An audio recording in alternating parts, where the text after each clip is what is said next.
Down with CGC. Down with CGC. Down. What's that? We're not protesting CGC anymore? Well, what are we protesting? What's that? Studios? Oh, studios. Okay. All right. I got it. Down with studios.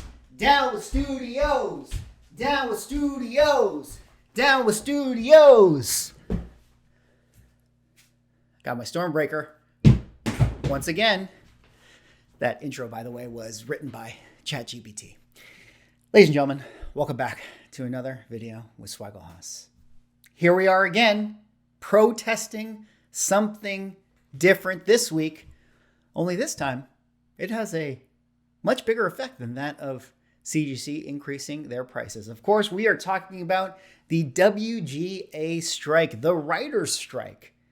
My, oh my, Swaggle Haas, why are we talking about a writer's strike on a comic book collecting YouTube channel? Well, hypothetical viewer, we need to talk about this writer's strike because of the effect that it might have on productions moving forward, and those productions being related to that of the superhero films and superhero TV shows that have relation to our comic books and the values that they might have. And we ultimately, later on in the video, we have to ask ourselves the question, what would the world be like without Captain Hook? What would the world be like without superhero movies? What would comic book values do if we had no more superhero movies? Imagine the WGA strike comes out and they decide, you know what? We're not going to pay any of these superhero writers anymore. What would actually happen to the values of our comic books? Well, in this video, I'm going to talk a little bit about that and see if we can make any predictions of what might happen in the future. But before I get into it, if you guys drop me a like, comment, subscribe if you're enjoying the content, help support the channel doing those things. I appreciate it. Of course, we got to go to Deadline. Deadline is always on top of it. WGA strike photos. Stars, writers, showrunners, and their supporters on the picket line. You can see Rob Lowe leading the charge. Now, for those who don't know, let me just try to break this down as simply as I can. Of course, the writers, the WGA, Writers Guild of America, is the union that all Hollywood screenwriters belong to. Of course, these are the writers that are working on all the Marvel projects, all the DC projects, any sort of, comic book adaptation, film, screenplay, et cetera, movie, TV show, Netflix show, whatever. Everyone basically is a member of WGA. WGA has issues with some of the royalties that are getting paid out to the streaming services.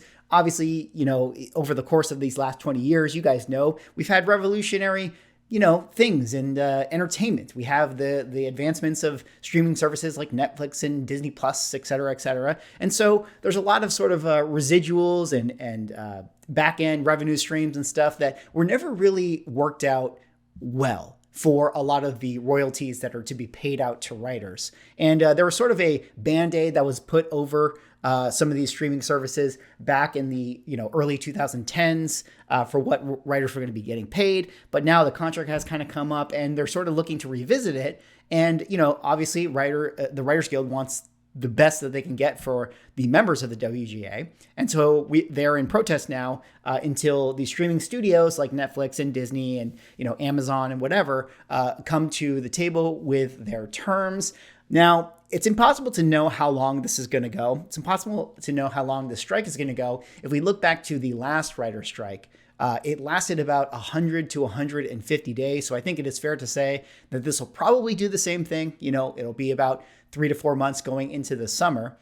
And I think that that's going to have an effect on a lot of the productions that are either A, still in the writing phase, or B, even the ones that are in production, because of the fact that, oftentimes, especially on these big, tentpole movies, there's writing changes all throughout the course of production.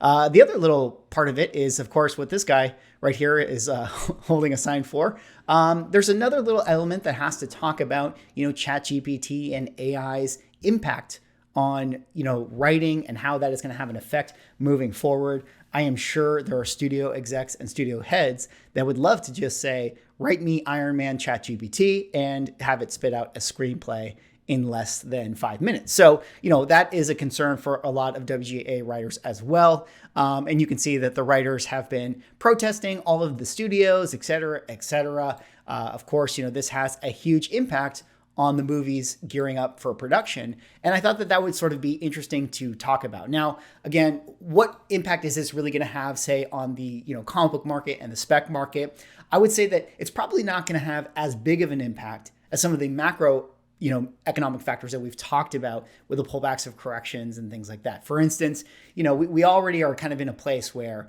it's not like first appearance of Agatha Harkness is going to go to the moon again when we get Agatha Coven of Chaos later on this year. But there are a lot of spec books that maybe people have been sitting on that you guys know we're going to hit the top 20 that week when we get Coven of Chaos. You know that there's going to be books related to that show that pop off in the market, for that particular week or the weeks leading up to it or whenever the trailer comes out for that show. And with the strike, all these shows and these movies are going to get pushed out even further. And ipso facto, the spec books and the books related to these shows are going to take that much longer to have significance to the market, which is going to create downward pressure on the values in the interim, which is going to make, comic book prices go down that much more. I'm not sure if they're actually done, but I bring up that one as being kind of a show that we all are aware of that is probably on the cusp of having been affected by this WGA strike. Now, I am also a DGA member, which is the Directors Guild of America, and their deal also comes up shortly after this one, and I think that the DGA is going to follow suit to the WGA. So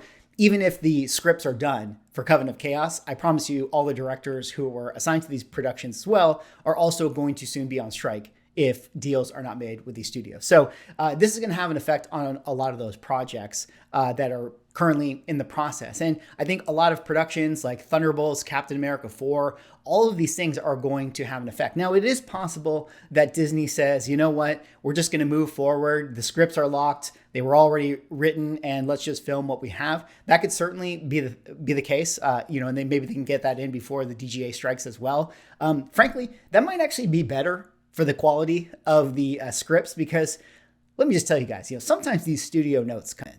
The studio notes come in, and man, when you get to like draft number 7, 8, 9, 15, it really just does get worse and worse. I'm willing to bet that the writer's original draft 9 times out of 10 is better than that of whatever the shooting script ends up being. But I really did want to kind of transition and talk about this sort of larger idea. We've been discussing a little bit of this idea of, superhero fatigue and superhero genre, maybe sort of fading away and what that means. Maybe we're going to get all video game movies from here on out. And I thought that this writer strike was kind of an interesting sort of exercise that we can do just to think about, what would that actually do for comic books? If the MCU disappeared tomorrow, what would actually happen to the values of our books? Now, it is impossible to actually know what the answer to that question would be. It really is impossible. I don't have a crystal ball. I can't predict the future. But what we can do is at least look at history and see if that can give us any indication of what the values of certain books would do or what they would become if, in fact, all these movies went away. Now, I got to talk about Iron Man #1 from 1968. Of course, the first issue of the Iron Man series, the big premiere issue. I always find that this is sort of the easiest book to kind of point to as being like a good case study because it's just enough on a census, just popular enough where there's enough sales to pull from. And I want to hop over to the GPA for this book and just like kind of look back on the history and see what the values of this thing were before we got Iron Man, the first movie, which of course came out in 2008. Now, a lot of data is hard to pull from earlier than that of 2008, but there is enough data on this that I think it is at least interesting of a discussion. And I think we can kind of talk about this and maybe get some takeaways. And you guys can let me know in the comments what you guys think about this. But I always think it's funny because everyone always talks about how nobody cared about Iron Man before the Iron Man movie, right? Nobody ever cared about this book before we actually got Iron Man. And I want to see if that was actually the case. Well, let's look at the values of this book between 2002 and 2007 before we got the Iron Man movie. Now, this, of course, is for a 9.4 GPA grade right here. So let's kind of take a look at some of these values. So here we are in 2002. The high right here is 802 and the low is 556. We get a 2003. The high becomes 1142. The low becomes 510. Then we get to 2004, the high becomes 1225, the low becomes 650. Then we get to 2005, the high becomes 625, and the low becomes 760. So even in this 4-year period, before we ever got an Iron Man film, and in theory, before there was ever, any indication that an Iron Man film would be coming, what do we kind of see? Well, we do actually see the floor value raising during this 4-year period, and the, ceiling value also in instances going up. Now, 2006 was a little bit of an off year, but 2007, we also see, again, a higher floor value and then also a higher ceiling value. I mean, actually in 2006, we did have a higher floor value as well. And then of course, in 2008, you see it jump up to the $2,000 price point. So even before we got any indication of the movie, we do see that this book has been going up in value to some degree. Similarly, let's go to a 7.0. Let's see if we can get a similar sort of trajectory here. What do we see? Well, maybe a little less obvious than that of the 9.4, but we do see, in 2002, the ceiling was 235,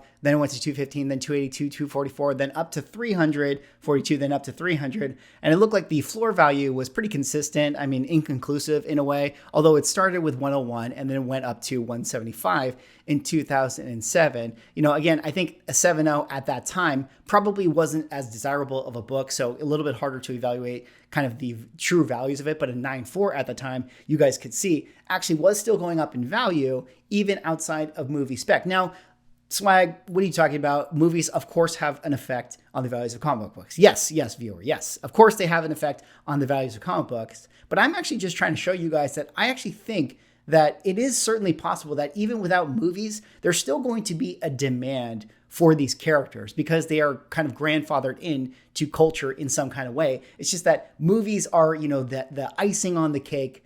Okay, maybe a little bit more than icing. They're like the banana, the cherry, and the whipped cream on top of the ice cream sundae, to the values of these comic books. Now, another interesting one I thought would be kind of cool to look at is Brave and the Bold, number 28. And the reason why I point to this comic right here is because, we had the Zack Snyder Justice League. And for all intents and purposes, before James Gunn came onto the scene, we thought that, the Justice League would basically be dead, right? Like, once Justice League was over and it looked like WB was, crashing and DC was crashing, before they had James Gunn on, there was like no life for a lot of these books. And while Brave and the Bold 28 is a little bit harder to kind of, follow in terms of the census, it's a lot lower, 1961 book.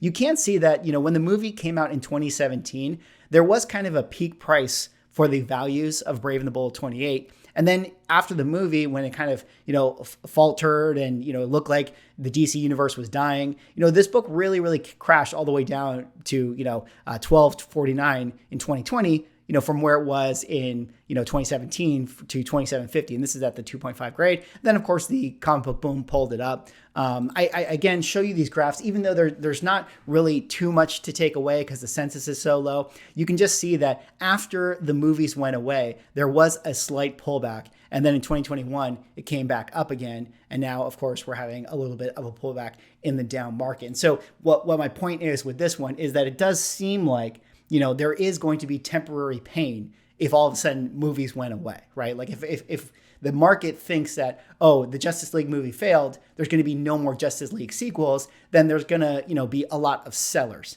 out there in the market. And now people are buying again because they're thinking, hey, James Gunn is going to bring back Justice League. Now, the last little book I wanted to kind of talk about is, of course, this one right here, Spawn #1. You guys know this one, Spawn #1 by Todd McFarlane. The reason I point to this book is that, this is an extremely popular character in the comic book culture, much in the way that, say, an Iron Man or a Spider-Man is popular in the comic book culture. But this is a character that, doesn't really have a cinematic universe elevating his fandom or elevating his, popularity. In fact, this is probably more akin to what we would see where, you have still things out there like, toys, and you have other little collectible things, and you have art around the character that, you would still get that with the likes of Iron Man and Spider-Man if the movies went away. And while this one is a little hard to follow because of the fact that the 9/8s have so many on the census, I do think that we can look at the 9/9s just to see if this is a book that has trended upwards, because there's still quite a few copies on the census for this book. And you can actually see that even outside of any movie speculation, which again, movie speculation for Spawn has kind of come more in this 2016, 2017 time, you can actually see that still the floor values have steadily risen for this book, you know, in the 9.9 grade over each and every year. And the ceiling has dragged a little bit, but still, again, you know, generally speaking, it has gone up in accordance to the floor. And then you can see, you know, in here, even before we got like the real speculation that maybe there was going to be a Spawn movie, you can see that the values have gone up. And again, I bring this particular case up because I'm trying to find, you know, evidence for books out there that don't have movies specifically tied to them, to see if we can draw any conclusions about what the values could be for Marvel comic books or DC comic books if all of a sudden these cinematic universes folded because of the fact that we have writer strikes. Maybe studios no longer want to produce these films. Anyways, that's all I got for this video. That was me just sort of talking a little bit about the writer strike, you know, correlating it here to comic books. Let me know what you guys think. What do you guys think about these strikes? What do you guys think would happen to our comic books if all of the movies went away? Anyways, let me know what you guys think. Drop me a like, comment, subscribe if you're enjoying the content. See you all in the next video.